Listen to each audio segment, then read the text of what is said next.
নির্বাচনের আগে অবশ্যই দুটি কাজ সম্পন্ন করতে হবে।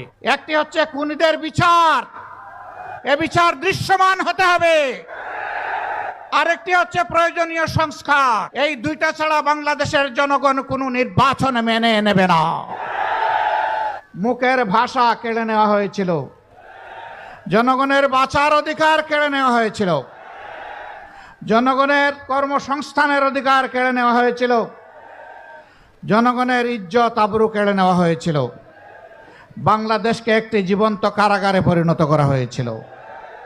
ভিতরের কারাগার থেকে বাইরের কারাগার ছিল আরো দুঃসহ। ভিতরের কারাগারে অন্তত নতুন করে মামলা দেওয়ার সুযোগ ছিল না। বাইরের কারাগারে থাকলেই প্রতিনিয়ত বিরোধী দলীয় নেতাকর্মী, আলিম উলামা, বিভিন্ন সম্প্রদায় ধর্মের লোকের বিরুদ্ধে অব্যাহত মামলা দেওয়া হয়েছে। তারা চেয়েছিলেন মামলা